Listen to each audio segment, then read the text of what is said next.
भगवान जगन्नाथ जी की संपूर्ण कथा। पुरी की पवित्र भूमि, जहां समुद्र की लहरें भी जय जगन्नाथ का घनघोर स्वर दोहराती हैं। यह वही स्थान है जहां परम करुणामयी भगवान अपने भक्तों के प्रेम से पिघलकर जगन्नाथ के रूप में प्रकट हुए। आज मैं आपको सुनाने जा रहा हूं प्रेम, भक्ति और दिव्य अनुभवों से भरी एक अनोखी कथा।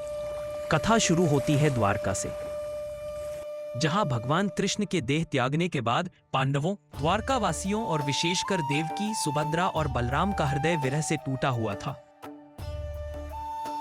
सुभद्रा भावुक स्वर में बोली, भैया, आपने तो कह दिया था कि कभी हमें अकेला नहीं छोड़ेंगे, फिर कहां चले गए? कृष्ण के वियोग में देवकी जी कई दिनों तक रोईं। पर एक रात उन्होंने देखा कृष्ण खड़े हैं, मुस्कुरा रहे हैं और कह रहे हैं, मैं लौटूंगा, बस मेरे आने का इंतजार करना। सदियों बाद उड़ीसा के तट पर एक अद्भुत घटना हुई। समुद्र में एक विशाल दिव्य लकड़ी का दंड बहकर आया। लकड़ी से अद्भुत सुगंध आ रही थी। उस पर शंख, चक्र, गदा, पद्म के चिन्ह थे। तभी गांव के एक बुजुर्ग ने कहा, यह कोई साधारण लकड़ी नहीं है, स्वयं नीलमाधव का संकेत है। राजा इंद्रद्युम्न को जैसे ही समाचार मिला, उनके हृदय में ऊर्जा दौड़ गई। राजा बोले, यह वही समय है जब कृष्ण हमारे पास लौटेंगे, मैं प्रभु का मंदिर बनवाऊंगा।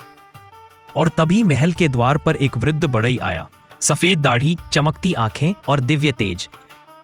वृद्ध बढ़ई ने महाराज से कहा, महाराज, मैं इन लकड़ियों से भगवान का रूप गढ़ सकता हूं, पर एक शर्त है, जब तक मेरा काम पूरा ना हो, दरवाजा कोई नहीं खोलेगा। राजा ने वचन दिया। काम शुरू हुआ। बाहर बस मृदंग जैसी आवाज आती, ठक ठक ठक। लेकिन दिन बीते, फिर हफ्ते बीते, आवाज अचानक बंद हो गई। राजा बेचैन हो गए।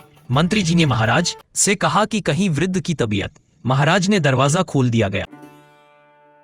अंदर कोई नहीं था, बस अधूरे रूप, बिना हाथों के, बिना पांवों के, पर एक अद्भुत दिव्यता से भरे हुए थे।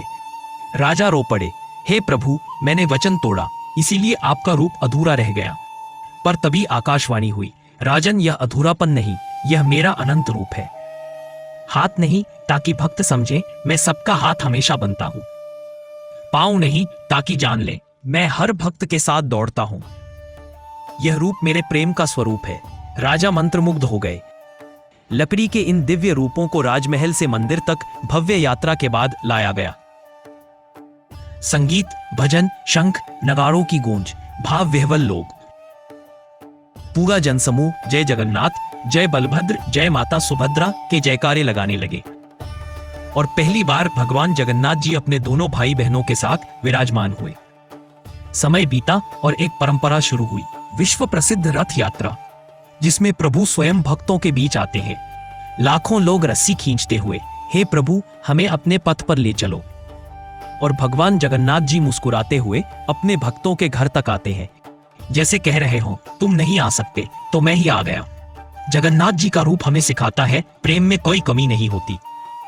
पूर्ण रूप होता है जो सच्चे मन से पुकारे, उसके जीवन रथ को स्वयं जगन्नाथ जी खींच लेते हैं।